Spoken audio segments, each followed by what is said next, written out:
آج جو ہمارا بیان کا موضوع ہے کہ رمضان کا استقبال کیسے کیا جائے، رمضان کی پریپریشن کیسے کی جائے۔ دیکھیں، ہمارے گھر پہ جب کوئی مہمان آتا ہے ہم اس کی تیاری کرتے ہیں، اس کے لیے ہم ایک اچھی یوں سمجھیے کہ پریپریشن کرتے ہیں، اور جیسا مہمان ویسی تیاری۔ جس کے لیے دل میں زیادہ محبت ہوتی ہے اس کے لیے ہم زیادہ تیاری کرتے ہیں۔ تو اب ذرا آپ سوچئے کہ ایسا مہمان جو ہماری مغفرت کروانے آ رہا ہے، ایسا مہمان جو ہمیں بخشوانے آ رہا ہے، تو پھر ہمیں اس کے لیے کتنی کوشش کرنی چاہیے۔ تو آج یہاں پر جو ہم حاضر ہوئے ہیں، اللہ کرے کہ ہم رمضان کا صحیح معنوں میں استقبال کرنے میں کامیاب ہو جائیں۔ رمضان اللہ کا احسان ہے۔ رمضان کی اہمیت کو سمجھنے کے لیے یہی کافی ہے کہ پیارے آقا علیہ الصلوۃ والسلام فرماتے ہیں کہ اگر میری امت کو معلوم ہوتا کہ رمضان کیا ہے تو وہ تمنا کرتے کہ سارا سال ہی رمضان ہو۔ سبحان اللہ۔ مولا علی شیر خدا کرم اللہ تعالی وجہ الکریم کا یہ قول کتنا نرالا ہے۔ آپ فرماتے ہیں اگر اللہ تبارک و تعالیٰ کو اس امت کو عذاب دینا ہوتا تو اس امت کو رمضان اور سورہ اخلاص عطا نہ فرماتا۔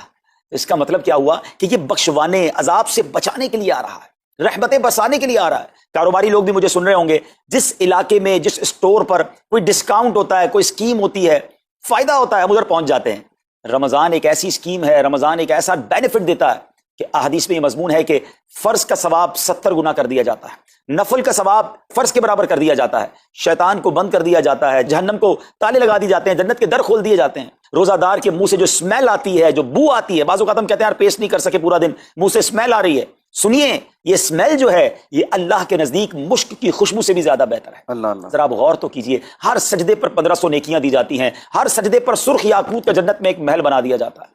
اتنی نیکیاں، پھر وہ کتنا بدنصیب ہے جو رمضان میں بھی عبادت نہ کرے، رمضان میں بھی اللہ کو راضی کرنے میں کامیاب نہ ہو۔ روزانہ افطار کے وقت 10 لاکھ گناہگار بخش دیے جائیں، اور جناب ہر جمعے کو جب رمضان میں جمعہ آئے تو ہر لمحے 10 لاکھ گناہگار بخشے جائیں، تو کروڑوں اربوں لوگوں کی بخشش گویا رمضان میں ہونی ہے۔ تو پھر ہمیں اس کی کیسی تیاری کرنی چاہیے، کتنا ثواب کمانے کے بارے میں سوچنا چاہیے۔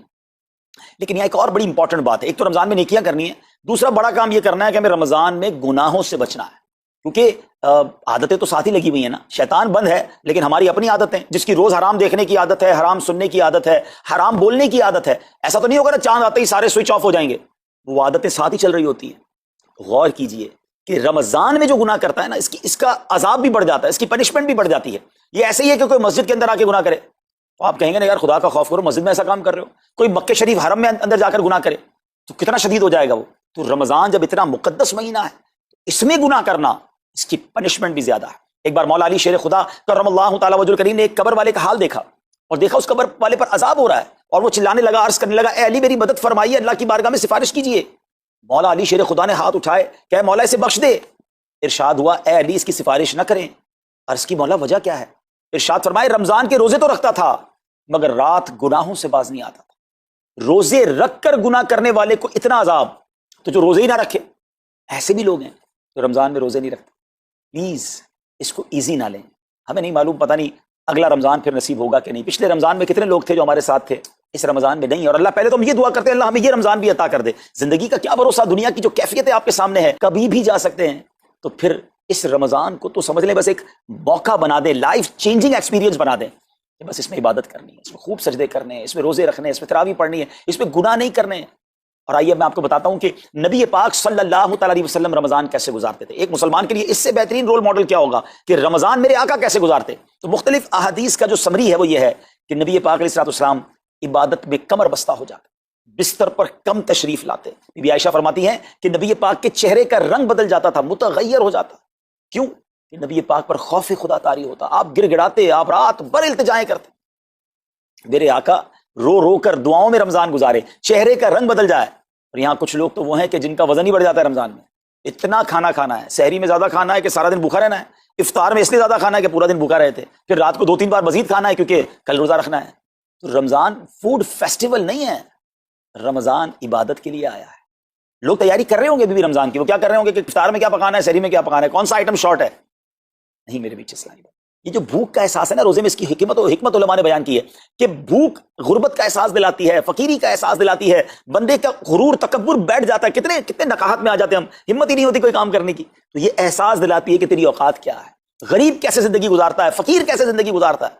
لیکن کچھ لوگ وہ ہیں جن کو بھوک نہیں لگتی کیونکہ وہ اتنا کھا لیتے ہیں یا پھر سوتے ہی رہتے ہیں۔ روزے کی حکمت یہ نہیں ہے۔ نبی پاک آنسو بہاتے تھے، آقا کا چہرے کا رنگ بدل جاتا۔ اور پھر بتایا کہ رمضان میں جب جبریل امین نبی پاک علیہ الصلوۃ والسلام کے پاس آتے تو آقا علیہ الصلوۃ والسلام ان کے ساتھ قرآن پاک کا دور فرماتے۔ اور پھر ایک اور نبی پاک کا خوبصورت انداز کہ پیارے آقا ویسے تو سب سے بڑھ کر سخی ہیں، مگر جب رمضان آتا تو نبی پاک کا دریائے سخاوت ایسے بہتا تھا جیسے تیز آندھی، بلکہ اس سے بھی زیادہ۔ اللہ یہ 3-4 چیزیں آپ نے میں نے پکڑ لینی ہیں۔ آقا علیہ السلام کے پیچھے پیچھے جانا ہے نا جنت میں، ہم نے بھی یہ کام کرنا ہے۔ یہ راتیں مانگنے کی راتیں ہیں، التجا کرنے کی راتیں، سجدے کرنے کی راتیں ہیں۔ ہمیں تہجد بھی پڑھنی ہے، ہمیں انشاءاللہ نوافل بھی پڑھنے ہیں، اور کم از کم قرآن ایک بار تو پورا انڈرسٹینڈ تو کریں نا۔ تلاوت، ترجمہ، تفسیر کب کریں گے؟ بڑی بڑی ڈگریاں ہیں، بڑے بڑے پاسپورٹ اور جناب بہت سارا سرمایہ ہے، مگر ایک بار بھی قرآن پورا ترجمے اور تفسیر سے نہیں پڑھا ہوگا۔ بہت سارے لوگ ایسے ہیں، ذرا سوچئے نا۔ اچھا، یہ مہینہ نزول قرآن کا مہینہ ہے، رمضان اور قرآن کو جو خاص نسبت حاصل ہے نا، تو اس مہینے میں قرآن کو پکڑ لیں۔ ہائے ہائے، اللہ کرے رمضان قرآن کے ساتھ گزرے، ہماری صبح قرآن کے ساتھ ہو، ہماری شام قرآن کے ساتھ ہو، ہم قرآن سمجھنے والے بن جائیں۔ اچھا، میں ایک اور بات بتاؤں آپ کو، مہینہ کتنا پیارا ہے۔ صرف اس مہینے میں قرآن نازل نہیں ہوا، باقی بھی جو 3 آسمانی کتابیں ہیں نا، زبور، انجیل، توریت، یہ بھی رمضان میں ہی نازل ہوئی ہیں۔ اللہ کریم نے ان تمام مبارک کتابوں کو نازل کرنے کے لیے رمضان کا مہینہ منتخب فرمایا۔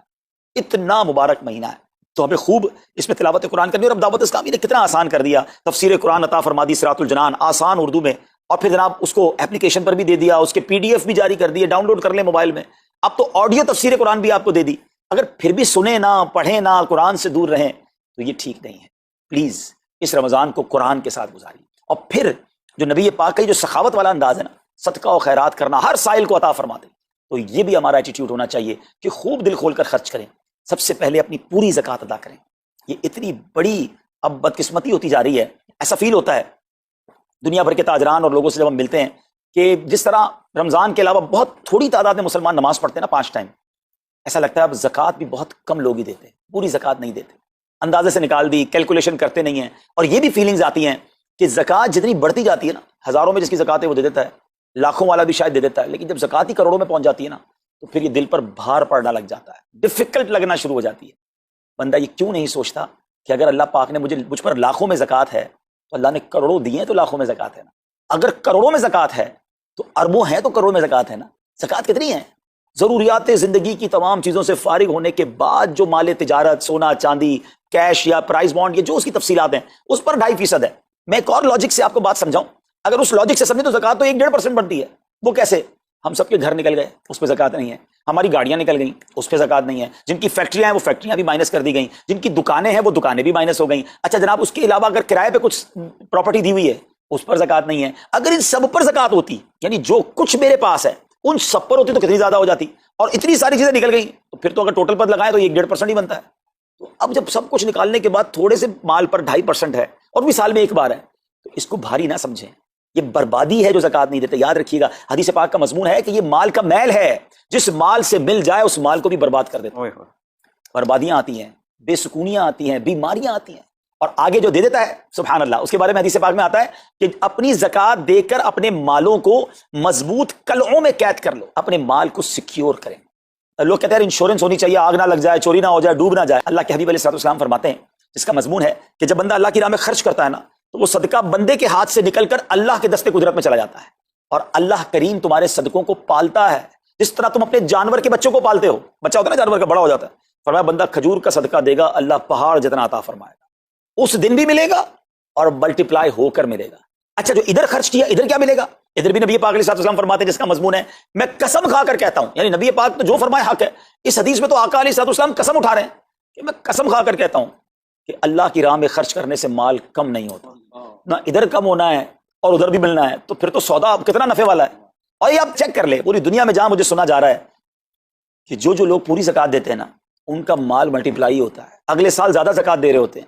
زیادہ زکوٰۃ کیسے ہو گئی؟ کیونکہ مال بھی بڑھ گیا، تو ادھر بھی بینیفٹ ہے، ادھر بھی بینیفٹ ہے، نقصان کا سودا ہی نہیں ہے۔ پھر چاہتے ہو بلاؤں سے بچ جائیں، تو روایتوں کا مضمون ہے کہ صدقہ بلا اور بندے کے بیچ میں آ جاتا ہے، بلا اترتی ہے، صدقہ روک لیتا ہے، لڑائی کرتا ہے اس سے، اور بندے پر بلائیں اور پرابلمز اور ڈیفیکلٹیز آنے سے اسے روکتا ہے۔ تو اگر چاہتے ہیں کہ برائیوں کے دروازے بند رہیں، چاہتے ہیں کہ بری موت سے بچیں، چاہتے ہیں کہ رزق میں اضافہ ہو، چاہتے ہیں کہ بلاؤں سے بچیں، ادھر بھی مال میں اضافہ ہو، ادھر بھی خزانے ملیں، تو اللہ کی راہ میں دل کھول کر خرچ کریں۔ اور یہ مہینہ it's the right month for generosity, یہ بہترین مہینہ ہے سخاوت کرنے کا، کیونکہ نبی پاک کا یہ انداز تھا کہ رمضان میں خوب سخاوت فرماتے۔ تو غریبوں کی مدد کریں، ایسی مدد کریں کہ چہروں پہ مسکراہٹیں آ جائیں، لوگوں کے دسترخوان اچھے ہو جائیں، ان کے گھروں میں بھی کچھ اچھے کھانے پہنچ جائیں۔ اور اس میں سب سے بہترین طریقہ یہ ہے کہ اپنے غریب رشتہ داروں کو آپ مدد کریں۔ اگر وہ مستحق ہے نا زکوٰۃ کے، تو حق ہے کہ سب سے پہلے اپنے غریب رشتہ داروں کو دیں۔ پھر زکوٰۃ بچ جائے تو عاشقان رسول کی عظیم الشان بڑی تحریک دعوت اسلامی آپ کے سامنے ہے جو دین متین کی خدمت کر رہی ہے. جامعۃ المدینہ ہیں، مدرسے ہیں، بچے اور بچیاں عالم بن رہے ہیں، عالمہ بن رہے ہیں، حافظ بن رہے ہیں، ناظرہ قرآن، اور ان سے کوئی فیس بھی نہیں لی جا رہی. ہزاروں بچے فری آف کاسٹ ہمارے پاس ایکوموڈیشن رکھے ہوئے ہیں جن کو کھانا پینا رہنا دعوت اسلامی نے دینا ہے. آپ ذرا سوچئے یہ امت کی کتنی بڑی خدمت ہے کہ علماء دینا، حافظ قرآن، مسجدوں کے امام یہاں سے پروڈیوس ہوتے ہیں. اور پھر آگے چلیں تو دعوت اسلامی نے اسلامک میڈیم اسکول بنائے دارالمدینہ، پھر سال کی 600 کے قریب مسجد دعوت اسلامی بناتی ہے. میڈیا کے ذریعے جو بے حیائی پھیلائی جا رہی تھی تو مدنی چینل اردو، پھر مدنی چینل انگلش، پھر مدنی چینل بنگلہ. اب بچے مذہبی پروگرام اتنا غور سے نہیں دیکھتے تھے، وہ اپنے بچوں کے آئٹمز دیکھنا چاہتے تھے، تو گناہوں بھرے کارٹونز اور پروگرام سے اور پوئمز سے چھڑانے کے لیے Islamic poems, Islamic cartoons, Islamic بچوں کے پروگرام، تاکہ بچے بھی جو ہے وہ الحمدللہ بچے رہیں. اور اب اس کی کیا زبردست پاپولیرٹی ہے کہ آپ کڈز مدنی چینل کے یوٹیوب چینل پہ جائیں، ہمارا ایک ایک کلپ 10 ملین 12 ملینز میں دیکھا جا رہا ہے. تو کون دیکھ رہا ہے؟ وہ بچے جو گناہوں بھرے کارٹونز دیکھتے تھے اب الحمدللہ اللہ رسول کی باتیں وہاں سن رہے ہیں. پھر آگے چلیں تو دعوت اسلامی جناب یہ دینی کاموں کے ساتھ ساتھ جو ویلفیئر کے کام کر رہی ہے، غریب مسلمانوں کی امداد کا کام، زلزلے اور سیلاب زدگان کی ریسکیو کرنے کا کام، گونگے بہرے نابینا اور معذور افراد کی ریہیبلیٹیشن کا کام، تھیلیسیمیا کے مریضوں کو خون دینے کا کام، 26 لاکھ مسلمانوں کو دنیا بھر میں راشن، کھانا پانی صرف اس ایک سال میں دعوت اسلامی نے پہنچایا. تو یہ کمال کی آرگنائزیشن ہے. دیکھیں آپ دنیا کی بہت ساری NGOs کو جانتے ہوں گے، کوئی مدرسے چلاتا ہے تو مدرسے ہی چلاتا ہے، کوئی مسجد بناتا ہے تو مسجد ہی بناتا ہے، کوئی کھانا کھلاتا ہے تو کھانا ہی کھلاتا ہے، کوئی جناب غریبوں کی مدد تو وہی کام، کوئی ہاسپٹل تو ہاسپٹل.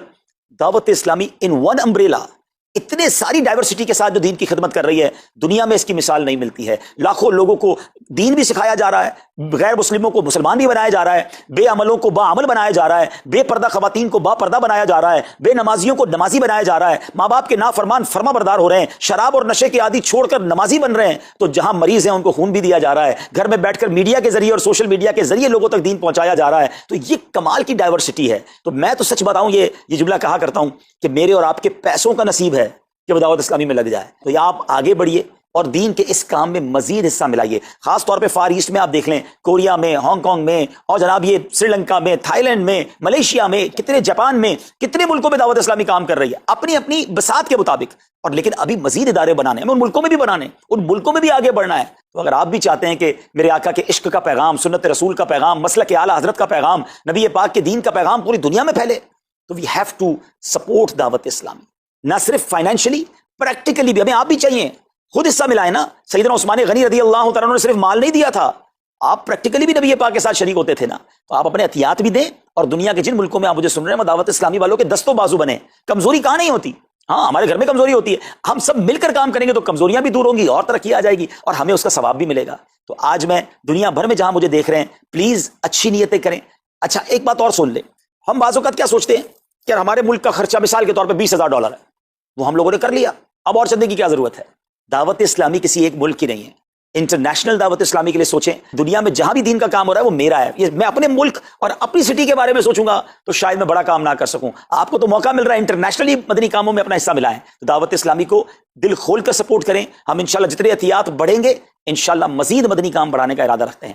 اللہ کریم اپنی بارگاہ میں ہم سب کا جمع ہونا قبول فرمائے اور دل کھول کر خرچ کرنا نصیب فرمائے اور اس رمضان کو ہماری مغفرت کا ذریعہ بنا دے. اس رمضان کو نبی پاک علیہ الصلوۃ والسلام کے نقش قدم کے مطابق چل کر گزارنے کی توفیق عطا فرمائے. صلو علی الحبیب صلی اللہ تعالی علی محمد صلی اللہ علیہ وسلم. میرے اعمال کی اصلاح کرم سے کر دے.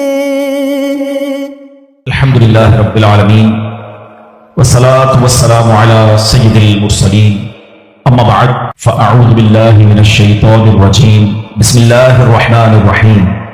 الصلاة والسلام علیک یا رسول اللہ وعلى آلک واصحابک یا حبیب اللہ. الصلاة والسلام علیک یا نبی اللہ وعلى آلک واصحابک یا نور اللہ.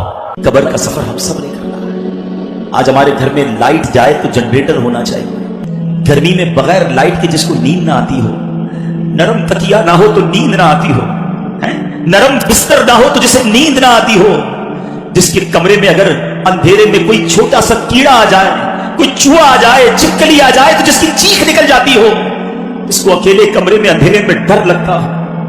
ہم جیسا کمزور انسان جب قبر میں جائے گا تو سوچو وہاں اگر اللہ نہ کرے جہنم کی آگ بھڑکا دی گئی، وہاں اگر اللہ نہ کرے سانپ اور بچھو آ گئے، ادھر تو میرے اور آپ کے جسم پر کوئی کیڑا آئے تو فوراً ہٹا دیتے ہیں. اس وقت تو کیڑے ہوں گے تو بھی بندہ نہیں ہٹا سکے گا. وہ